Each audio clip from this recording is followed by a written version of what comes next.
Welcome to another edition of The Greater Work, the audio outreach of Christ Worker Ministries. Listen in as experienced employee and minister, Sean Gibson brings biblical insights to help you worship God both in and with your labor. Now, let's get to work.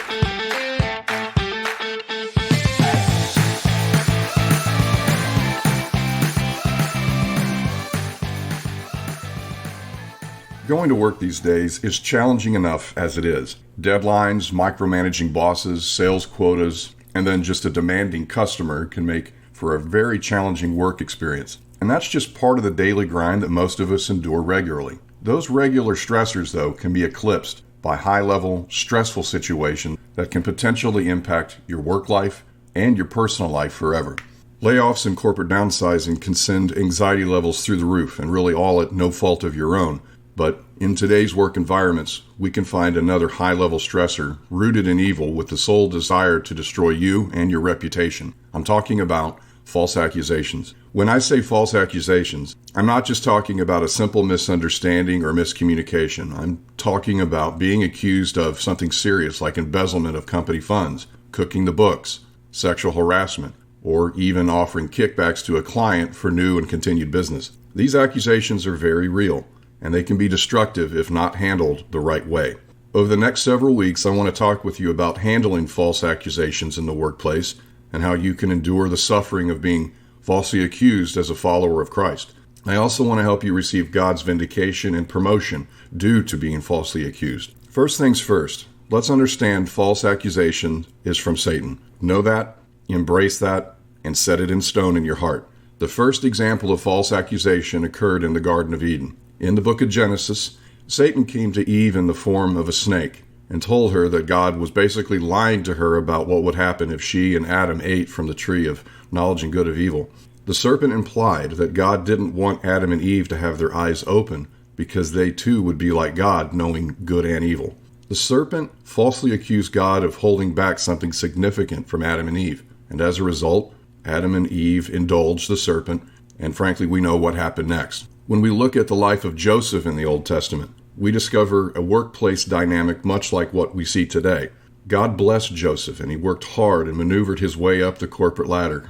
Once just a common slave, Joseph persevered and was promoted to the estate manager for Potiphar. Joseph managed the day-to-day operations of the estate and kept everything running smoothly for his master. Potiphar knew the value of Joseph and thought of him with great respect and also high level of admiration. Potiphar was a married man. He was required to leave his home from time to time to tend to his governmental duties. One day, while tending to these duties, Joseph became unknowingly alone with Potiphar's wife, who frankly was eager to get him into the bed. Joseph rejected the offer of sexual favors and ran from the situation. Unfortunately, in fleeing the scene, Joseph left a personal article of clothing. Now, Joseph loved God, and he was a God-fearing man, and he knew that if he had taken another man's wife, God would punish him for his act of lustful indulgence. Angry at Joseph's rejection for sex, this article of clothing that was left gave Potiphar's wife the convenient evidence that she needed to make it appear that Joseph had in fact tried to rape her. Although Joseph was in charge of running Potiphar's estate, he was still a slave of Potiphar and had no way of defending himself against Potiphar's wife's accusations. Joseph was caught in a he said, she said battle, and it would result in him being sent to prison. Although you and I can read how Joseph was ultimately promoted to second command in Egypt, let's not forget that he suffered and he endured a season of great pain in prison that lasted several years. As Christians, we are not powerless when facing false accusations. God does not expect us to do nothing in the face of a lying coworker. Instead, he gives us comprehensive steps that we can take to endure the pains of being falsely accused. What's more, he even helps us understand how to overcome and ultimately be promoted due to being falsely accused. My friend, if you're going through a season of being falsely accused for something at work, let me comfort you by saying this. I've been where you are right now. It hurts beyond belief. I know you're scared about losing your good reputation, your job, maybe even your spouse in some cases, but please grasp the fact that God is aware of your situation and he knows the truth. Most of God's most extraordinary characters endured moments of being falsely accused, and they too saw the hand of God come through and redeem the situation in his time. Jesus was also falsely accused and betrayed. But before that happened, he said these words on the Sermon on the Mount. Blessed are those who are persecuted because of righteousness, for theirs is the kingdom of heaven. Blessed are you when people insult you, persecute you, and falsely say all kinds of things against you because of me.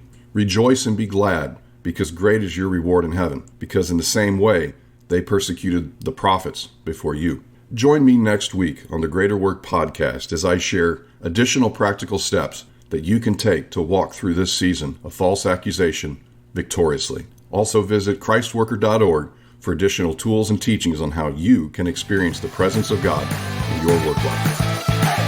Thanks for listening to The Greater Work, a Christ Worker Ministries podcast. The Greater Work is supported by hardworking listeners just like you. To learn more about Christ Worker Ministries and how you can become part of our growing outreach, visit christworker.org.